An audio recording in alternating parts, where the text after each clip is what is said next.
মুখ্যমন্ত্ৰী আমি পোৱা নাই জন্মৰ পৰা মামায়ে মুখ্যমন্ত্ৰী বেলেগত ভোট নিদিওঁ তেওঁকে ছোৱালীটো চাকৰি হৈছে 1 টকা নেদা কৰি পৰীক্ষা দি পাইছে জন আশীৰ্বাদ যাত্ৰা এতিয়া গণ জোৱাৰত পৰিণত হৈছে 10টা বছৰৰ যি বিজেপি চৰকাৰৰ শাসন আৰু মুখ্যমন্ত্ৰীৰ যোৱা 5টা বছৰৰ যি শাসনকাল এই শাসনকালত অসমৰ জনতাই অভাৱনীয় ধৰণে উন্নয়নৰ মুখ দেখিলে কুম্ভ মেলা পূৰ্ণ কুম্ভ মেলাত যেনেকৈ হাজাৰ হাজাৰ লাখ লাখ মানুহ ওলাই আহি ভক্তি স্থান কৰিবলৈ আহিছে ইয়াতো যাতে মুখ্যমন্ত্ৰী মহোদয়ৰ তেখেতৰ সান্নিধ্য পাবলৈ তেখেতৰ কথা শুনিবলৈ তেখেতক ওচৰৰ পৰা একেবাৰে চাবলৈ আবাল বৃদ্ধ বনিতা গোটেই ৰাইজ ওলাই আহিছে আৰু এনেকুৱা সত্ৰত হয়তো এই বামাহতা সত্ৰত সকলোৰে আনন্দৰ আৰু উন্নয়নৰ বাট মুকলি হোৱা বুলি মই ভাবিছোঁ। সমগ্ৰ অসমৰ ভিন্ন প্ৰান্তত অব্যাহত আছে বিজেপিৰ জন আশীৰ্বাদ যাত্ৰা কিয়নো ইতিমধ্যে বিধানসভা নিৰ্বাচন সমাগত 2026 আৰু অসমৰ এই নিৰ্বাচনৰ বাবে ৰাজ্যখনৰ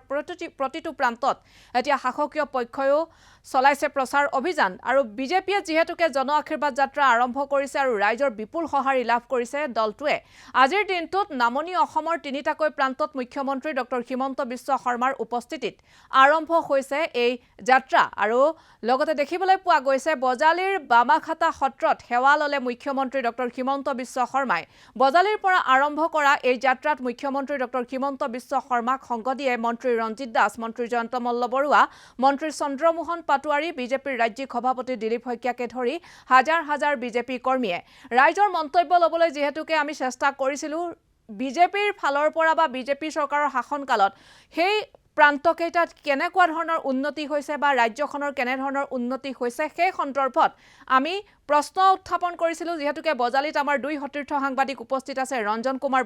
বৰ্মন আৰু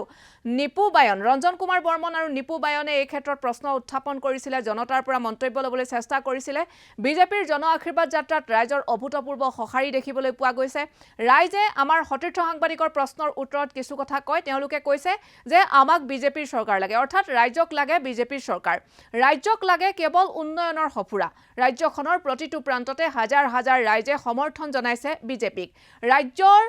প্ৰতিটো প্ৰান্তৰ শৈক্ষিক উত্তৰণ ঔদ্যোগিকৰণ জনস্বাস্থ্যৰ ওপৰত গুৰুত্ব দিছে ভাৰতীয় জনতা পাৰ্টিৰ সমৰ্থকসকলে বা সমগ্ৰ ৰাজ্যখনৰ প্ৰতিগৰাকী জনতাই জনাইছে আৰু আজি বজালিৰ জনতায়ো এনেধৰণে ক'লে অনাগত সময়তো অসমত বিজেপিয়ে শাসনলৈ আহিব বুলি বজালিৰ ৰাইজে মন্তব্য কৰিছে আৰু দেখিবলৈ পোৱা গৈছে যে বজালিৰ যি সমৰ্থক বিজেপিৰ যি সমৰ্থক বা বিজেপিৰ সমৰ্থনত বা মুখ্যমন্ত্ৰী ডক্টৰ হিমন্ত বিশ্ব শৰ্মাক চাবলৈ কেইবা হাজাৰো অধিক ৰাইজ ৰাজপথলৈ ওলাই আহিছে আৰু প্ৰতিটো প্ৰান্তত মুখ্যমন্ত্ৰী গৰাকীক আদৰণি জনোৱা পৰিলক্ষিত হৈছে কোনোৱে গামোচা দিছে কোনোৱে কথা পাতিছে কোনোৱে হাতত হাত মিলাইছে আৰু এনেধৰণৰ বহু প্ৰান্ততে এনেধৰণৰ দৃশ্য এইবাৰ ভাৰতীয় জনতা পাৰ্টিৰ আশীৰ্বাদ যাত্ৰাত দেখিবলৈ পোৱা গৈছে বজালিতো সেই অনুৰূপ দৃশ্য দেখিবলৈ পোৱা গ'ল আৰু এই মুহূৰ্তত ৰাজ্যৰ বিভিন্ন প্ৰান্তৰ পৰা যেহেতুকে বহু মন্তব্য আহিছে কিন্তু আজি আমি যেহেতুকে বজালিৰ পৰা আপোনালোকক এই খবৰ জনাই আছো বজালিৰ ৰাইজে কি কয় সেই মন্তব্য শুনাম মুখ্যমন্ত্ৰী তেওঁকে বিচাৰিছো মুখ্যমন্ত্ৰী আমাৰ এখাতে হ'ব মামায়ে মুখ্যমন্ত্ৰী আমি পোৱা নাই জন্মৰ পৰা মামায়ে মুখ্যমন্ত্ৰী তেওঁকে লাগব আমাক আমি বেলেগত ভোট নিদিওঁ তেওঁকে দিম বেলেগত ভোট নিদিওঁ তেওঁকে চবেই মামাকে লাগব মামাৰ দৰে কায়ো চলাব নোৱাৰে ছোৱালীটো চাকৰি হৈছে এইবাৰ বৰপেটা মেডিকেল কলেজত 1 টকা নেদা কৰি পৰীক্ষা দি পাইছে ব্ৰেইনে দি মামাক কম তাৰমানে আৰু পৰীক্ষা পাতক ল'ৰা ছোৱালীবিলাকক আৰু চাকৰি দিয়ক ভালকৈ পৰীক্ষাগিলা পাতক উৎসাহ দিয়ক জন আশীৰ্বাদ যাত্ৰা ইতিমধ্যেই গোটেই অসমতে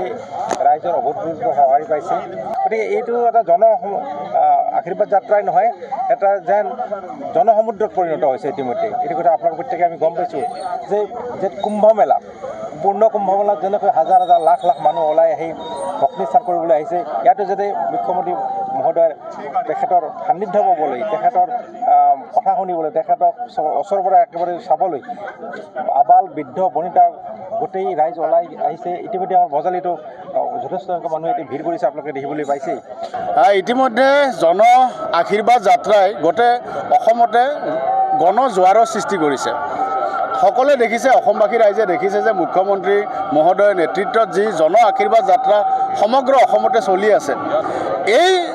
জন আশীৰ্বাদ যাত্ৰা এতিয়া গণ জোৱাৰত পৰিণত হৈছে আৰু সমগ্ৰ অসমবাসী ৰাইজে এতিয়া জন আশীৰ্বাদ যাত্ৰাৰ প্ৰতিটো লাইভ টেলিভিশ্যনত চাই থাকে, মুখ্যমন্ত্ৰী মহোদয়ৰ ফেচবুক পোষ্টত চাই থাকে। অৰ্থাৎ এতিয়া সমগ্ৰ অসমৰ জনতা জন আশীৰ্বাদ যাত্ৰাক লৈ সম্পূৰ্ণৰূপে ব্যস্ত হৈ আছে, ৰাজনৈতিকভাৱে ব্যস্ত হৈ আছে। আৰু গোটেই যোৱা প্ৰায় 10টা বছৰত যি বিজেপি চৰকাৰৰ শাসন আৰু মুখ্যমন্ত্ৰীৰ যোৱা 5টা বছৰৰ যি শাসনকাল, এই শাসনকালত অসমৰ জনতাই অভাৱনীয় ধৰণে উন্নয়নৰ মুখ দেখিলে। কিছুমান এনেকুৱা ধৰণৰ উন্নয়নমূলক কাম কাজ দেখিলে যিবিলাক অসমে হিয়া উজাৰি আশীৰ্বাদ দিছে, সমগ্ৰ অসমতে হিয়া উজাৰি আশীৰ্বাদ দিছে। শিলডল ভাঙি ৰাইজ ওলাই আহিছে। সমগ্ৰ আজি পথত কেৱল মানুহ, জনসমুদ্ৰ, জনতাৰ সাগৰ, কেৱল ৰাইজৰ সাগৰ।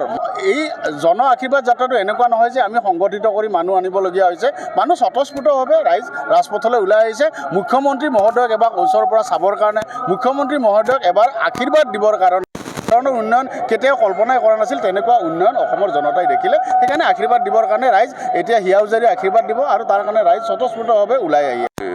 ডক্টৰ হিমন্ত বিশ্ব শৰ্মা ডাঙৰীয়াৰ নেতৃত্বত ভাৰতীয় জনতা পাৰ্টীৰ যি জন আশীৰ্বাদ যাত্ৰা আৰম্ভ হৈছে, এই যাত্ৰাৰ প্ৰতি অসমৰ সৰ্বস্তৰৰ জনসাধাৰণৰ এটা স্বতঃস্ফূৰ্ত সঁহাৰি ইতিমধ্যে পৰিলক্ষিত হৈছে। আজিৰ এই জন আশীৰ্বাদ যাত্ৰাৰ পৰাই নিশ্চিতভাৱে আজি যিহেতু সামৰণিৰ দিন প্ৰথম পৰ্যায়ৰ জন আশীৰ্বাদ যাত্ৰাৰ, গতিকে ইয়াৰ পৰা এটা সমগ্ৰ অসমলৈ বাৰ্তা আমি প্ৰেৰণ কৰিবলৈ চেষ্টা কৰিছোঁ। আমাৰ কাৰ্যকৰ্তাসকলে দিনে নিশাই কষ্ট কৰিছে আৰু একে সময়তে কিন্তু ৰাইজৰ তৰফৰ পৰাও স্বতঃস্ফূৰ্ত সঁহাৰি লাভ কৰিবলৈ আমি সক্ষম হৈছোঁ। ঐতিহ্যমণ্ডিত যি বামাখাতা সত্ৰ, এই বামাখাতা সত্ৰৰ লগত আমাৰ বজালীবাসীৰ আৱেগ জড়িত হৈ আছে আৰু এনেধৰণৰ এখন ঐতিহ্যমণ্ডিত সত্ৰত এগৰাকী মুখ্যমন্ত্ৰীৰ পদাৰ্পণে নিশ্চিতভাৱে আমাৰ এই অঞ্চলবাসীক কৃতাৰ্থ কৰিব। আজি বজালীবাসীৰ কাৰণে খুব এটা আনন্দৰ দিন। মুখ্যমন্ত্ৰীগৰাকীক আমি এনেধৰণে ওচৰৰ পৰা পাম। আমাৰ জনসাধাৰণে তেখেতক ওচৰৰ পৰা চোৱাৰ বা চুই চোৱাৰ যি হেঁপাহ আজি পূৰণ কৰিব আৰু বিশেষকৈ মুখ্যমন্ত্ৰীগৰাকীৰ যি বলিষ্ঠ নেতৃত্ব, যিধৰণে তেওঁ মানুহৰ হৃদয়ত স্থান লাভ কৰিছে, যোৱা কেইটা দিনত যিধৰণে জন আশীৰ্বাদ যাত্ৰাত জনসমাৱেশেৰে আমি দেখিবলৈ পাইছোঁ আৰু বজালীতো ঠিক এনেধৰণৰ এক জনসমুদ্ৰত পৰিণত হ'ব। আৰু বিশেষকৈ বজালীবাসী ৰাইজে যোৱা দুদিন ধৰি মুখ্যমন্ত্ৰীক আগমনক লৈ বিভিন্ন মহলত চৰ্চিত হৈ আছে আৰু প্ৰিয় নেতাগৰাকীক, আমাৰ হিয়াৰ আমঠু ব্যক্তিগৰাকীক এগৰাকী ৰাজনৈতিক নেতা হিচাপে নহয়, এগৰাকী অভিভাৱক হিচাপে বজালীবাসী চাবলৈ, বজালীবাসীলৈ তেওঁৰ ওচৰত যাবলৈ খুব অধীৰ আগ্ৰহেৰে বাট চাই আছে। বহুত আনন্দ, বহুত ফূৰ্তি। দেখিছে আপোনালোকে কিমান মানুহ ওলাই আহিছে আৰু এনেকুৱা সত্ৰত হয়তো এই বামাখাতা সত্ৰত সকলোৰে আনন্দৰ আৰু উন্নয়নৰ বাট মুকলি হোৱা বুলি মই ভাবিছোঁ।